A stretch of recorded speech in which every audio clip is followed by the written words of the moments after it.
In this question, you can see that there is a ball which is initially moving with a speed v towards this wall B, and it collides with the wall and return back to the position, and again collides to the wall A and comes back to the initial starting position. In this complete to and fro motion, the average speed is 2 by 3v. Then we have to find out the coefficient of restitution of the impact. Now obviously we know that the ball has traveled a distance of, let's suppose, d, and the time taken by the ball t1 to travel a distance d with velocity v will be d by v, and the ball rebounces back with a velocity, let's suppose, e times of v, and it again travels back and takes a time of d by ev. Now the average velocity of this complete motion will be the total distance, in fact average speed will be the total distance traveled, which is 2d upon time taken, which is t1 plus t2. So v average will be 2d upon, this is 2d upon d by v plus d by ev.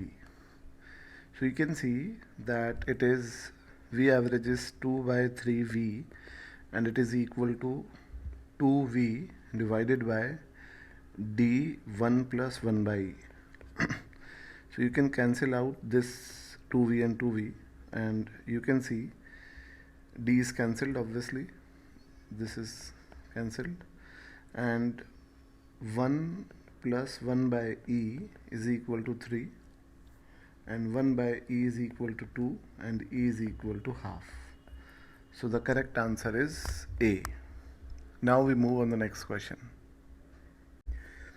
In this question you can see that this is a system containing two blocks of masses m and 2m, and this system is released from a height of h, and initially the spring was unstretched, and a perfectly elastic collision occurs between B and the floor, and we have to find out that what is the minimum value of h, so that when this B will strike the floor and it would come to rest for a moment, and then A will compress the spring, and then A will again go up, and a moment will come when A will be at such a position such that spring will just lift off this mass 2m.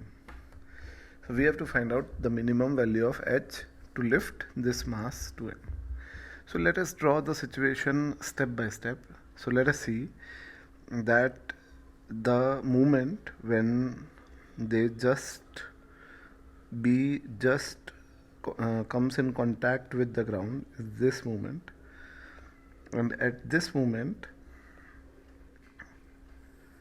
you can see that the velocity of this mass v will be equal to under root of 2gh, and the velocity of this block B will be 0 after collision. Now spring is relaxed at this instant, so let us draw this as a natural length. Okay, now we know that this block will compress this spring, and the velocity of this block is under root 2gh, so its kinetic energy can be easily calculated, and we know that at the time of maximum compression, let's suppose that the maximum compression is this, so this line represents max compression. So at this time, let's suppose it is x, and in between there would be a position where this block would be in equilibrium, so this is equilibrium position, and equilibrium position will be mg by k. Obviously, in this position kx naught will be balancing the mg. But in maximum compression case, you can see that the kinetic energy of the block, which is half mv square, is 2gh, plus work done by mg is mgx, is converted in the spring potential energy, which is half kx square. Okay, so this is mgh is equal to mgh plus mgx is equal to half kx square. Now we know that to lift off this mass 2m, this block m should stretch the spring, and the moment when it would stretch the spring, so the extension required is in such a way, should be in such a way such that this F balances 2mg. So k x, let's suppose it is x1, kx1 should balance 2mg. So x1 is 2mg by k, so it is 2x naught. So this is 2x naught, and from equilibrium position it is 3x naught. And from equilibrium position, if we see that this block would be performing SHM, so from equilibrium position it would go same distance on the either sides, so this would also be 3x naught, and this would be 4x naught. So this x should be equal to 4x naught.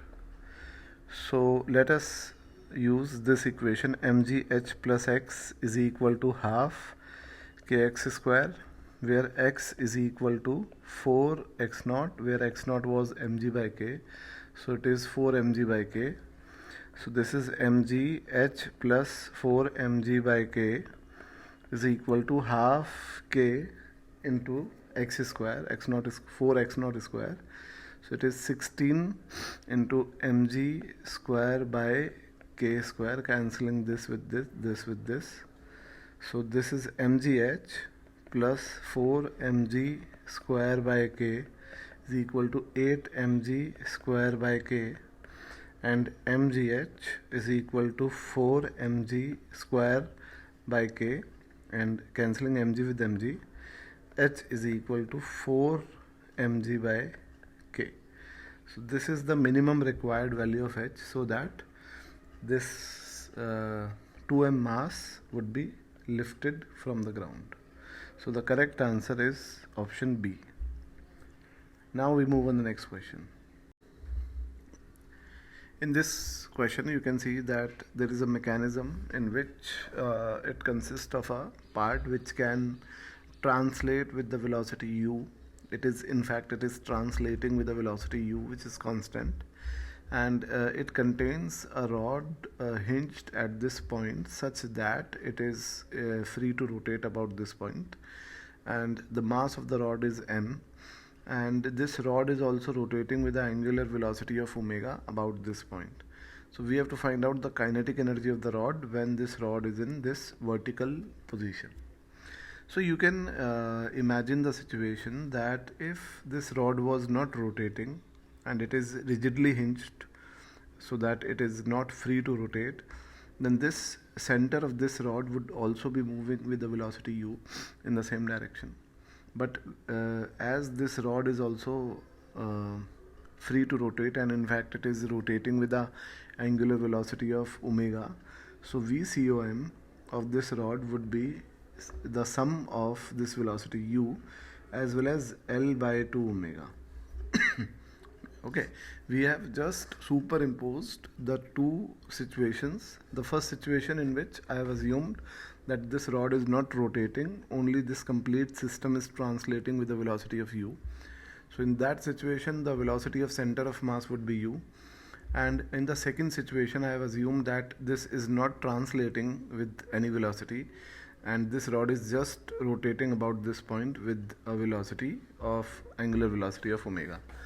So obviously if this is the hinge and this rod is rotating about this hinge with omega, then the velocity of this point would be L by 2 omega. So by superimposing these two situations, the VCOM would be U plus L by 2 omega. So the kinetic energy of the rod will be equal to half m VCOM square plus half ICOM omega square. We all know that irrespective of the fact that whether this omega is about hinge or about COM, this angular velocity is same for any object about any of the point. Okay, so we can assume that this rod is rotating with a velocity of omega about COM also. So the kinetic energy of this rod would be half m VCM square. This is U square plus L square omega square by 4 plus UL omega plus this is half ml square by 12 into omega square. So this kinetic energy would be half mu square plus m L square omega square by 8 plus this is m L u omega by 2, as well as this is plus half in fact 1 by 24 ml square omega square. So you can add up 1 by 8 plus 1 by 24 and it would be 1 by 6. So the correct answer would be option number C.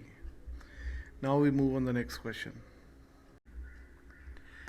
In this question you can see that there is a ring of mass 3m and there is a small block of mass m which is rigidly attached to this ring. This block is attached rigidly at an angle of theta, and this system is released on a rough plane when this theta is equal to 90 degree. So we have to find out the angular acceleration of the ring just after this system is released. So obviously let us draw the diagram. Now obviously this system is released when this block is at this position. Okay, so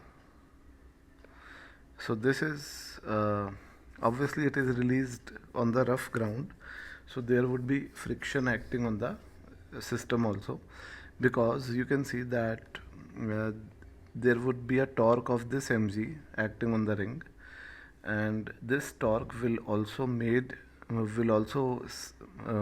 translate this ring.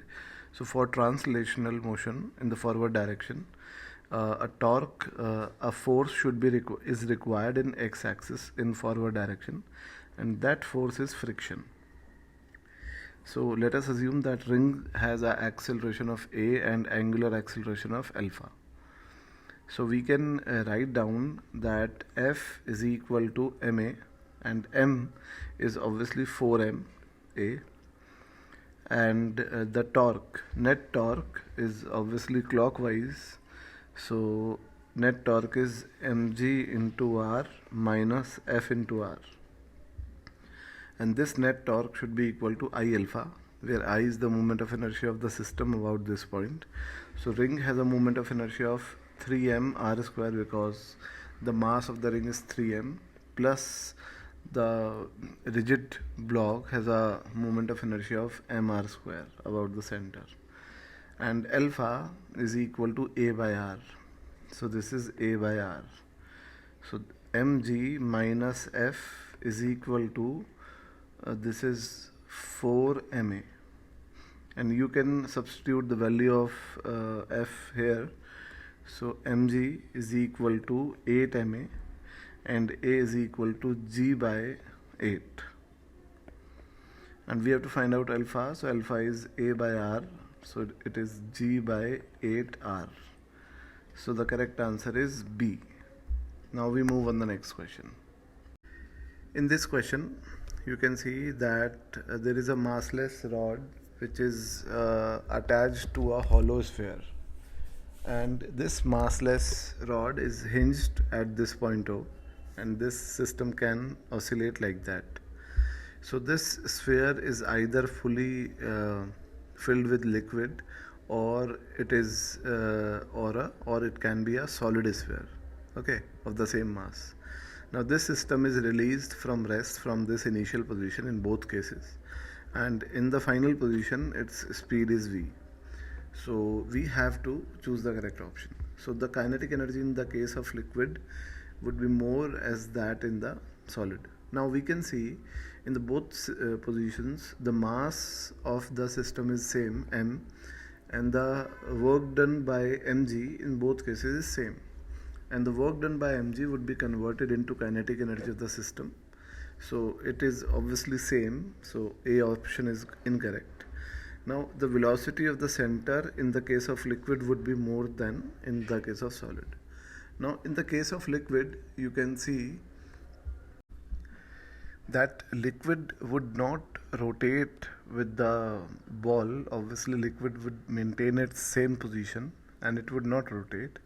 So in the case of liquid, that mgh will be used completely as half mv square, but in the case of rigid solid sphere, that mgh would be utilized as half mv square plus half I omega square. So obviously in the case of liquid, v would be more. So B option is correct. And about C, point C, which is the center of this ball, the angular momentum. So we can see that in the case of liquid, liquid would not be rotating. So about C, the angular momentum will be 0, because NVR is 0 because it is passing through the C point, and I omega is 0 because omega is 0. But in the case of solid, the angular momentum in the case of solid about C would be I omega. So the angular momentum in the case of liquid would be less than the angular momentum in the case of solid. So the correct option would be this one, D. So the two correct answers are B and D. Now we move on to the next question. In this question, you can see that there is a sphere which is rotating about a fixed axis. This is a fixed axis and it is passing through the center of the sphere. Now option 1 says that the angular velocity of the sphere is constant. It is mentioned in the question. Option 1 says that the particles on the surface of the sphere do not have any angular acceleration. Obviously, if this sphere is rotating about this axis with a constant velocity omega, so any particle on the surface of the sphere would not be having any angular acceleration. So option A is correct. And option B, that the particles on the axis do not have any linear acceleration, obviously, because the particles on the axis would be having zero velocity, and therefore there would be no acceleration of those particles. But some other particles which are not on the axis would be having some velocity and they would be in circular motion. So in circular motion they would be having centripetal acceleration. Okay.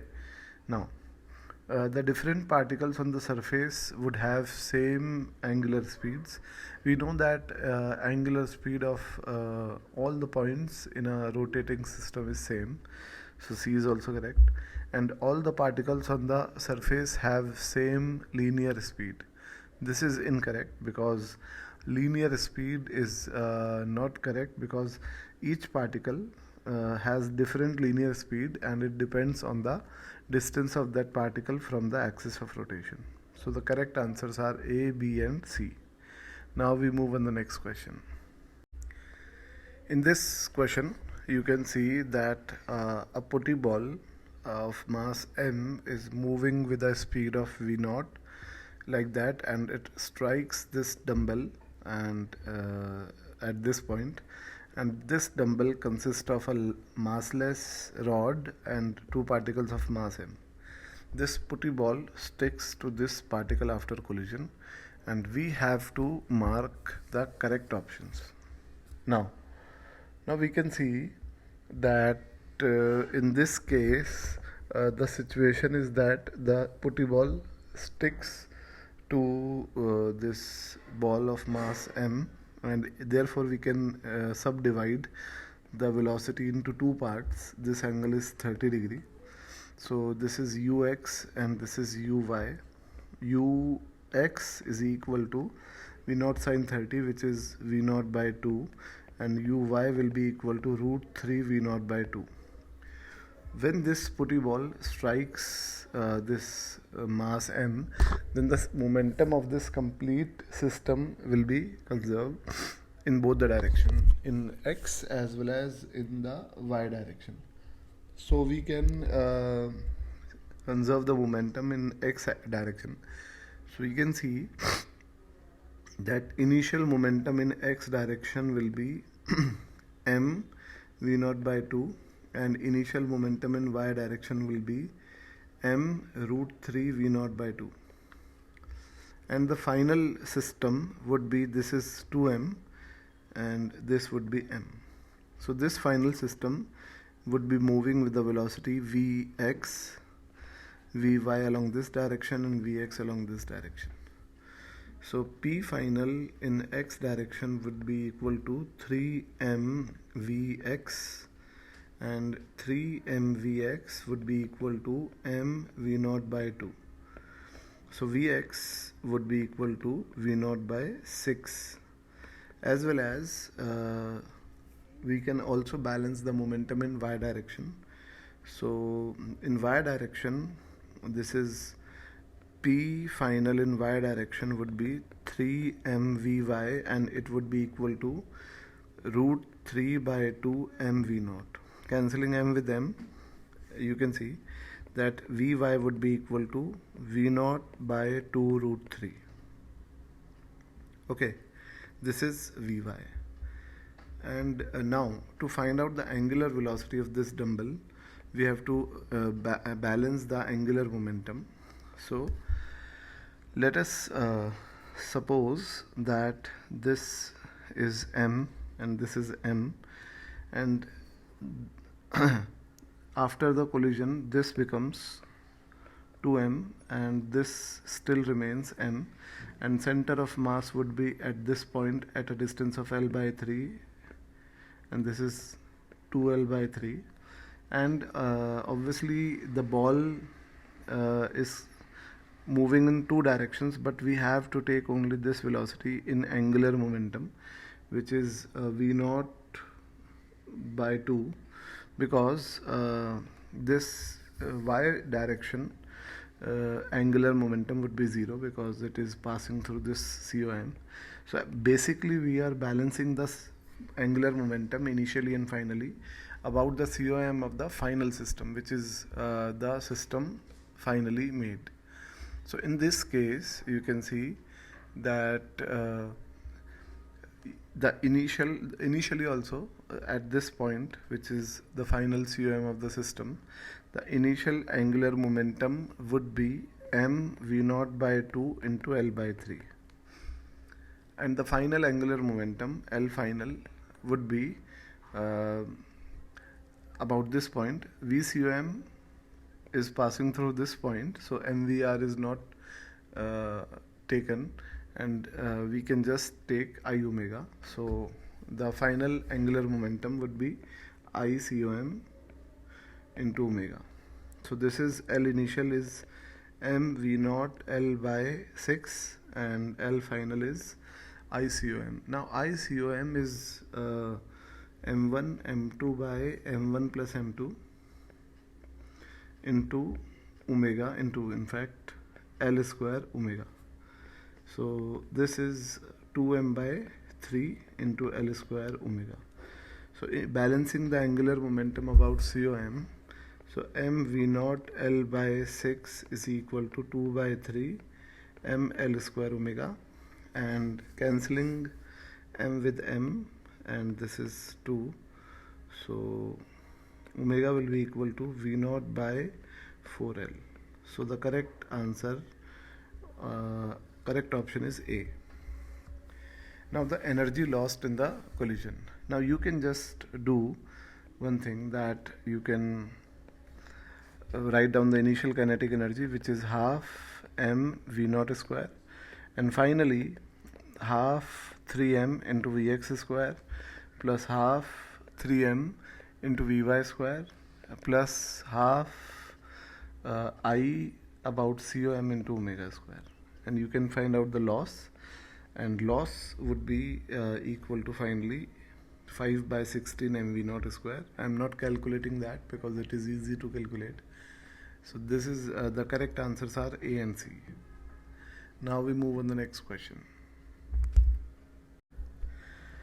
In this question you can see that there is a rod which is bent in form of this L and from the middle, and it is placed on a rough horizontal fixed cylinder. So this is a rough horizontal fixed cylinder of radius r.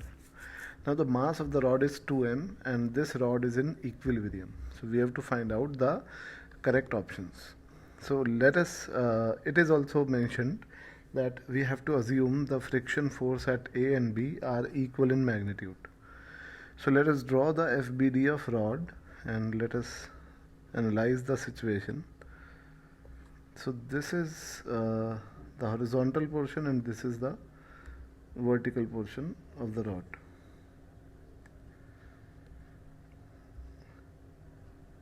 Okay, and the center of mass of the rod would be at this point, and if this length is L, then this would be L by 4 and this would be L by 4. Okay, and in the normal reaction at this point would be acting in the upward direction NA, and at this point would be acting on this direction NB.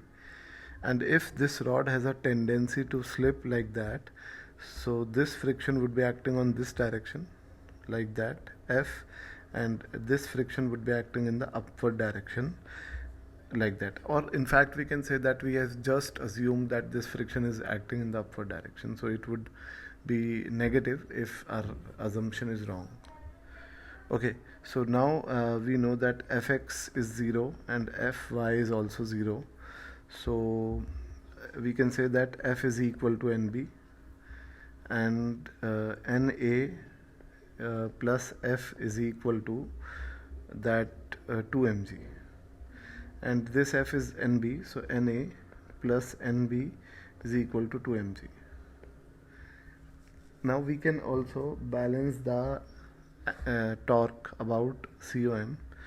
So torque about COM should be 0 because rod is in equilibrium. So the equation of torque, you can see that this friction is creating a anti-clockwise torque, NB is creating an anti-clockwise torque, and this friction is creating an anti-clockwise torque. So F into L by 4 plus NB into L by 4 plus F into L by 4 is equal to, this is creating a clockwise torque. This is Na into L by 4. So this is, you can see that F is equal to NB.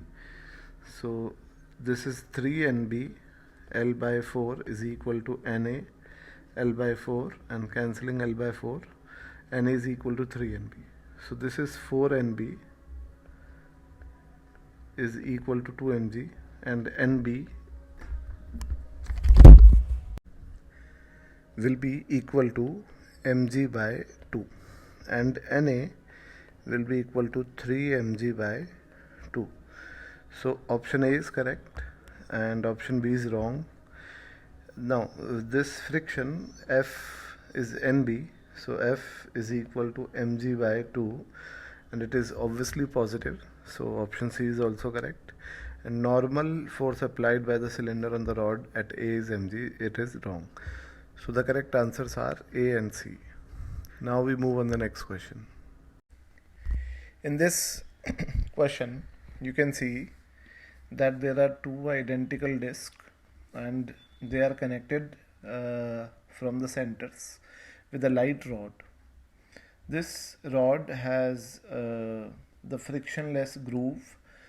It is pinned in the disc from both ends, and initially this translational velocity of these two discs is 0 and the angular velocities of these two discs is shown. Then finally we have to choose the correct options. So we know initially, first of all, that the initial angular momentum of the system is I into 2 omega naught minus omega naught, and I is equal to m r square by 2, and this is omega naught. And finally, obviously, we know that this angular momentum is greater, therefore finally they would be moving in this direction. So finally their speed would be same, their omega would be same, and hence we can write down the final angular momentum as twice of we can write down the angular momentum about IAR. So for one disk, the moment of inertia about this IAR is 3 by 2 mr square, and angular velocity is omega.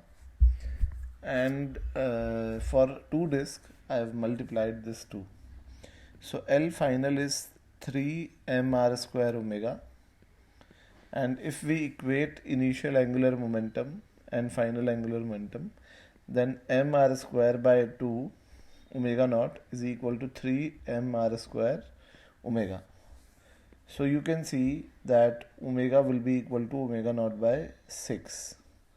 This is the angular velocity, and the linear velocity v will be r omega, and this would be the A would be the correct answer. Now rod length will increase due to stress. You can see that obviously finally when the velocities of both these two disc is same, then their relative motion is 0, and hence their relative motion is 0, therefore finally there would be no tensile stress in the rod, and obviously there would be some work done against friction, so the mechanical energy would decrease. Now the rod's length will increase initially due to stress.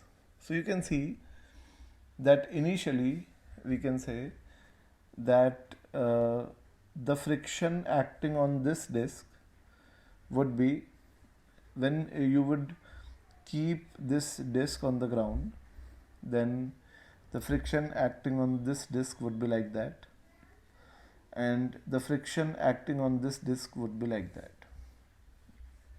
Okay, but these two frictions would be equal because the mass of these two discs is same and the ground is same.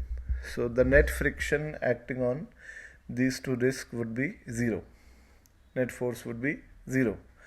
And therefore we can say that as the time will go on, the tension force developed in the rod would be like that, and hence this tension force is a compressive stress, and therefore the length of the rod will not increase. So the correct answers are A, C and D. Now we move on the next question. In this question, you can see that there is a particle which is moving with a kinetic energy of 3 joules. It makes head-on elastic collision with a stationary particle which has the twice mass as that of the first one. And during the impact, we have to choose the correct options. So first of all, let us write down the kinetic energy in COM frame. So we know the formula of kinetic energy in COM frame is half m1 m2 by m1 plus m2 into u relative whole square. So initially the relative velocity, as this mass m is moving with some velocity u and this is stationary, so initially relative velocity is u and initially kinetic energy is half m 2m by 3 into u square. So this is mu square by 3, and this is the kinetic energy in the COM frame, and the initial kinetic energy of the particle in the ground frame is half mu square. So this is 3 joule.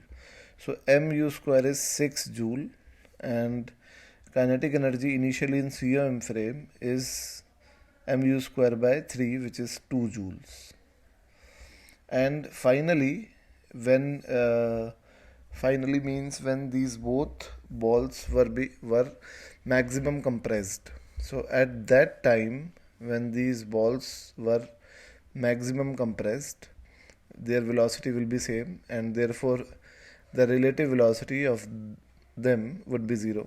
So the kinetic energy at this time in COM frame would be 0. So all of the kinetic energy is being lost. Okay, so in the COM frame, obviously. So the lost kinetic energy is 2 joule. So the minimum kinetic energy of the system is 1 joule. Obviously, when in this position, the kinetic energy of the system in ground frame would be 1 joule. The maximum elastic potential energy of the system would be 2 joule. Obviously, this loss of kinetic energy, which is K loss, is half, in fact 2 joules. So this loss of kinetic energy is gone into the elastic potential energy of the system. So B is also correct. And the momentum and the kinetic energy of the systems are conserved at every instant. This is wrong. Obviously, kinetic energy is not conserved at every instant. And the ratio of kinetic to potential energy of the system first decreases and then increases. Obviously, during the deformation of objects, their kinetic energy is being converted into elastic potential energy, and hence the ratio of kinetic to potential initially decreases, and at the time of reformation, that deformation energy is converted back into kinetic energy, and then that ratio increases. So D is also correct. So correct answers are A, B and D. Now we move on to the next question. In this question, you can see that there is a hollow smooth sphere A of mass m and radius r. It is moving on a smooth surface, horizontal surface, and it collides elastically head on with the another stationary smooth solid sphere B of same mass m and same radius. Now the ratio of kinetic energy of B to A just after the collision is 3:n. We have to find the value of n. You can see easily that this is an elastic collision and head-on collision, and the masses of the spheres is equal and there is no friction. Therefore, we can clearly say that the velocities would be interchanged, and after collision, this sphere B will be moving with the velocity v0, and this A would only be rotating with the omega, which is equal to v0 by r. So obviously the kinetic energy of B after the collision would be half m v0 square and the kinetic energy of A after the collision would be half into I omega square. Now I is 2 by 3 mr square and omega square is v0 square by r square. Cancelling this, kinetic energy of A is 1 by 3 m v0 square. So kinetic energy of B upon kinetic energy of A will be equal to 3 by 2. So the value of n is equal to 2. Now we move on the next question.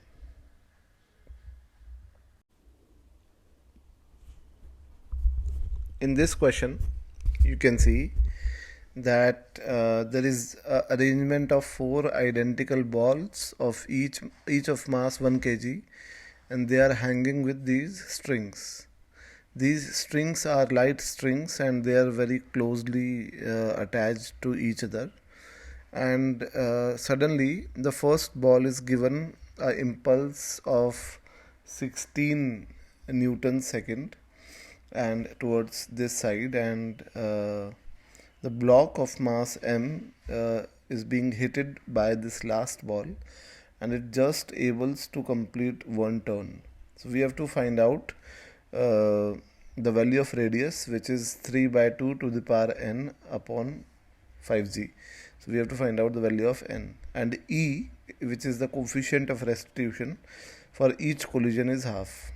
So let us find out the velocity of this block in terms of the initial velocity. So the velocity of this first mass is u, and u is equal to 16, which is the impulse upon mass, which is 1. So u is 16, and after collision, let us suppose that this is ball 1, this is 2, this is ball 3, and this is 4.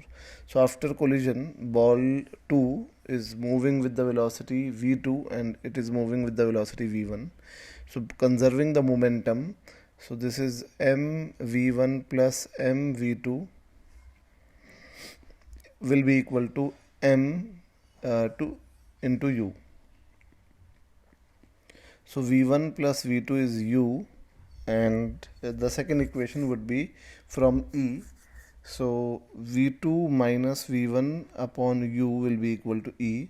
So v2 minus v1 will be equal to EU, and if we add up these two equations, then 2v2 will be equal to u1 plus E, and v2 will be equal to u by 2 into 1 plus E.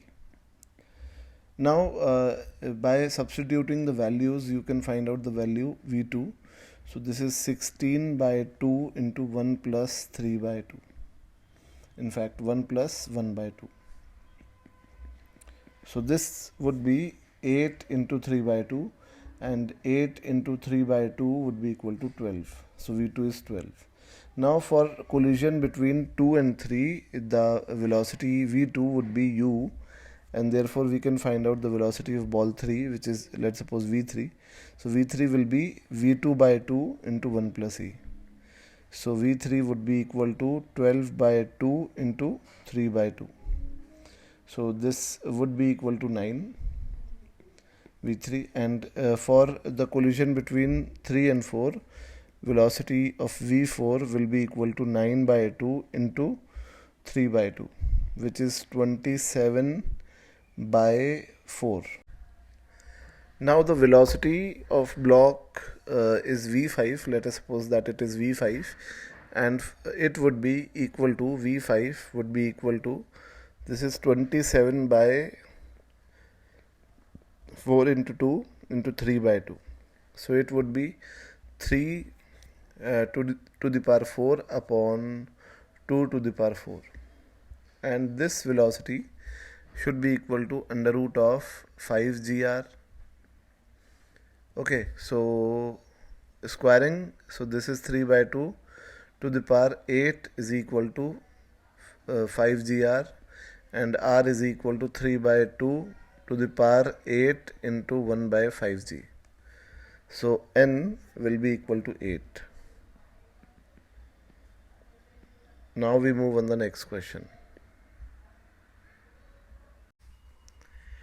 In this question, you can see that there is a uniform thin rod of mass m and length L. It is supported by two supports, and suddenly the left support is removed. So this rod will start to fall down. So we have to find out the normal reaction at this support immediately when we have removed the left support. So obviously when this left support would be removed, then this rod would look like this one. And let us suppose that this point is hinge, because this is being supported by this support. So this is mg and the angular acceleration alpha would be torque upon I. So alpha would be mg L by 2 divided by moment of inertia is ml square by 3.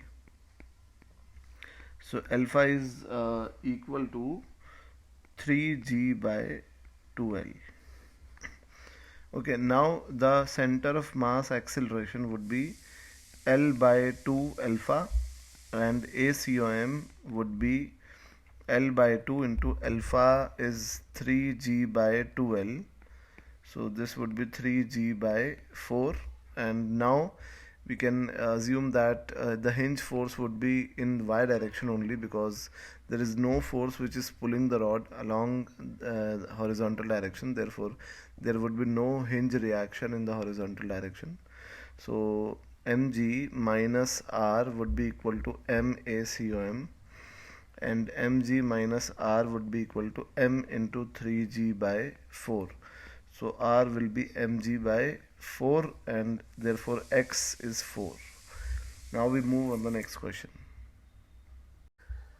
In this question, you can see that initially there is a system in which there is a rod which is massless. This rod is hinged from this position, and this is L and this is 2L, and two masses M and 2M are connected at these points. So this system is released from rest from this position, and when it comes at an angle of alpha, we have to find out the component of force of hinge along the rod. So we know that we have to find out the angular velocity first of all. So work done by mg on the system is this is h1 and it is 2l sine alpha.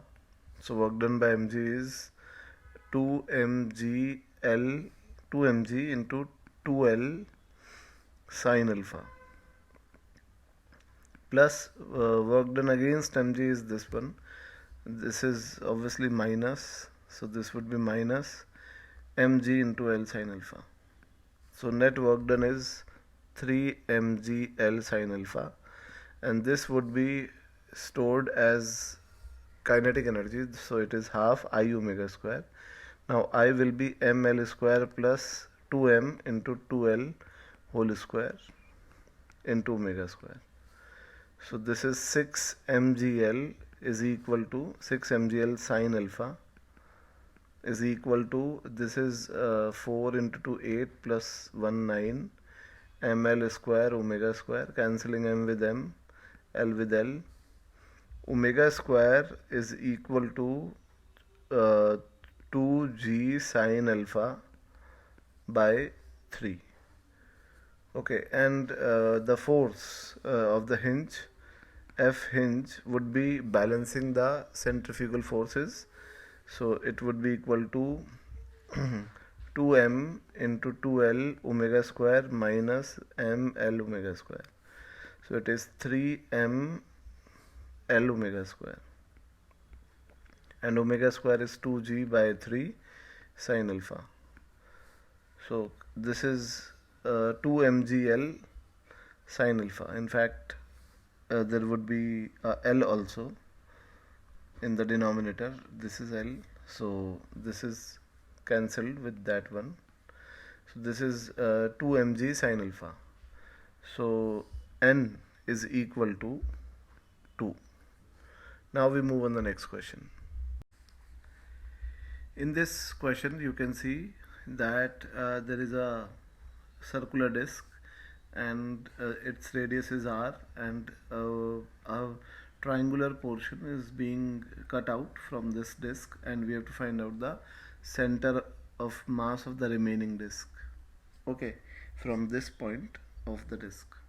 So we know that for triangle, let us draw a triangle.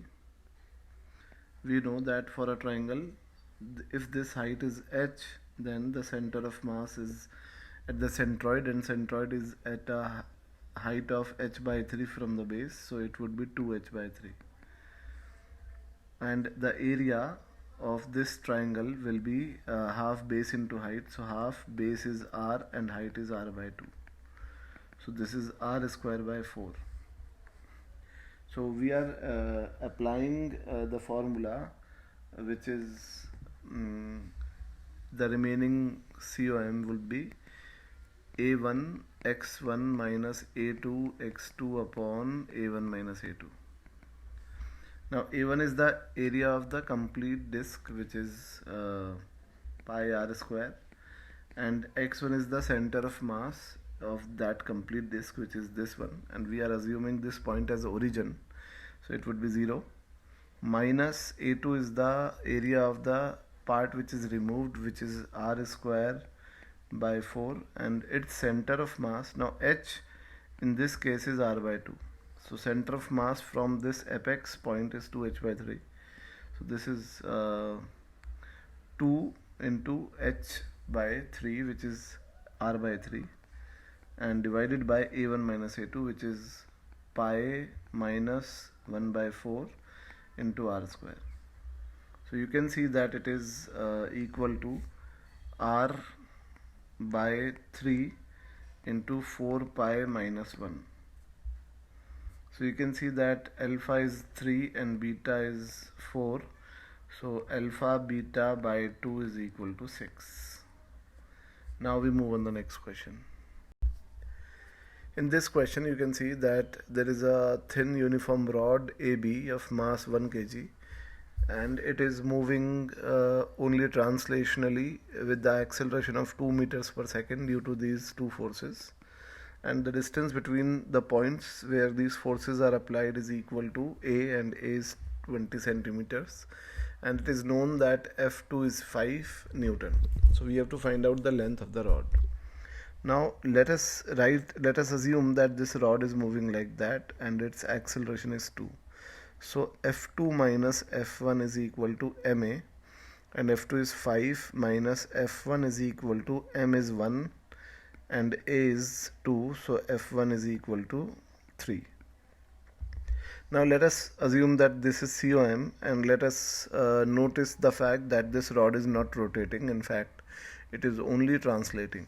So the net torque of these two forces about COM is 0, and obviously this length is L by 2. So the net torque about COM is 0. So F2 into L by 2 minus A is equal to F1 into L by 2. F2 is 5 and this is L by 2 minus A is 0.2, and F1 is 3 and this is L by 2. So this is 5 into L minus 0.4 is equal to 3L. So this is 5L minus 2 is equal to 3L, and 2L is equal to 2. L is equal to 1 meter. So L in centimeter is 100 centimeters. Thank you.